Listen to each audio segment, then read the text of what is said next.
I'm 97 years old, and I'm about to tell you about the 47 seconds that destroyed my life.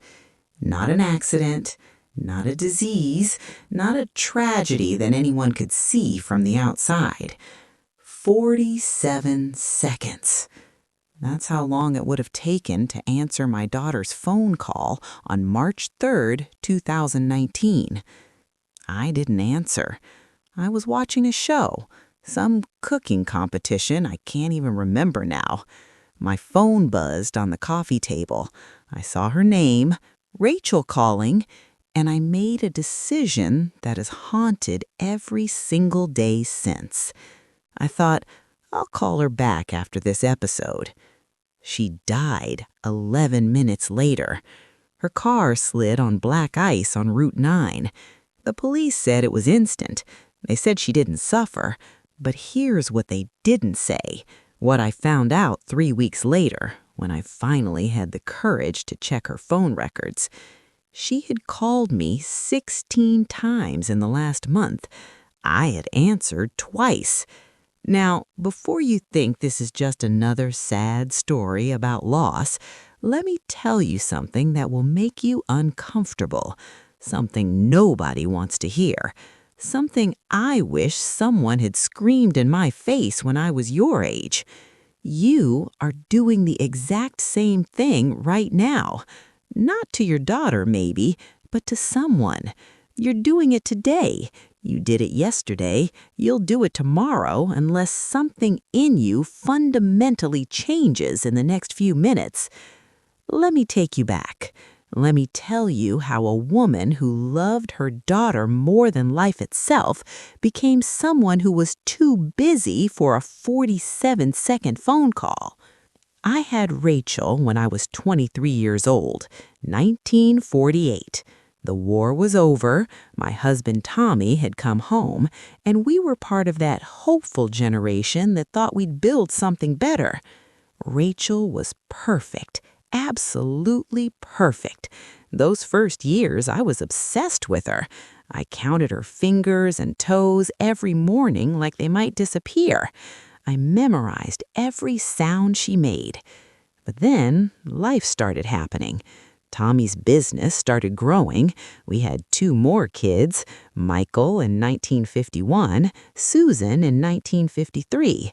We moved to a bigger house. I joined committees, threw dinner parties, volunteered at the school. I was busy, productively busy, importantly busy. And somewhere in all that bustle, I stopped noticing that Rachel had become quiet. She was 8 years old when I first remember thinking I should spend more time with her. She was sitting at the kitchen table doing homework, and she looked up at me with these huge brown eyes and asked if I could help her. And I said, God, I can still hear my own voice. Honey, Mommy's got to get dinner ready for Daddy's business partners. Ask your brother. I told myself it was one time, that there would be other homework, other conversations, that being a good mother meant providing, organizing, keeping the household running. I told myself a lot of lies. By the time Rachel was 16, we'd become strangers who lived in the same house. She'd come home from school, go straight to her room. I'd call her for dinner. She'd eat quietly, answer questions with one word, and disappear again. I told myself it was just teenage stuff, that we'd reconnect later. Later, that word should be carved on my gravestone. She went to college in 1966, Berkeley, during everything that was happening in the 60s, all that upheaval. She'd call home and try to tell me about the protests, about what she was learning, about how she was seeing the world differently. And I'd say, "That's nice, dear," while I folded laundry or planned the next day's meals. I wasn't listening. I was just waiting for my turn to talk, to tell her about the family news, about her siblings, about things that mattered to me. I never asked what mattered to her. She got married in 1972, a man named David.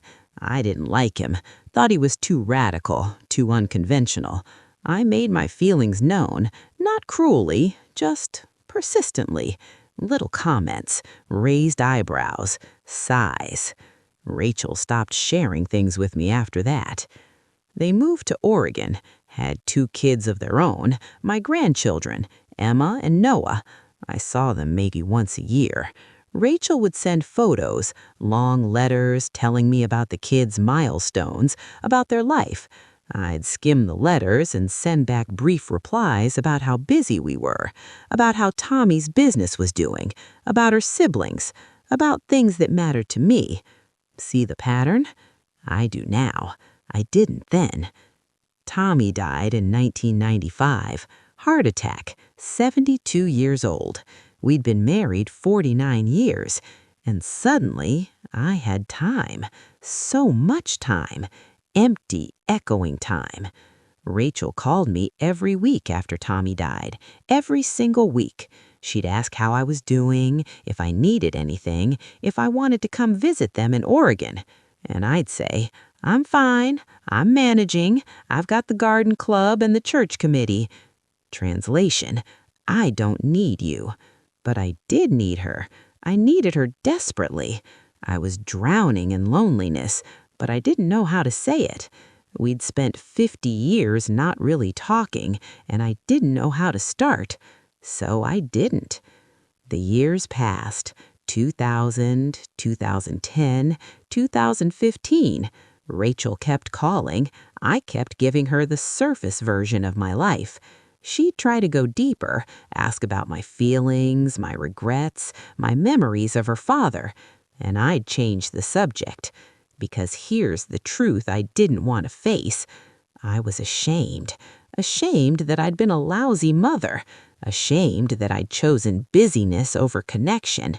Ashamed that I'd spent her entire childhood and adulthood making her feel like she was an interruption. And instead of apologizing, instead of trying to rebuild what I destroyed, I just kept her at arm's length. It was easier. In 2018, Rachel's husband David died.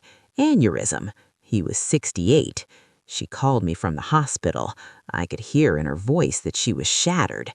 She said, "Mom, I don't know how to do this. How did you survive losing Dad?"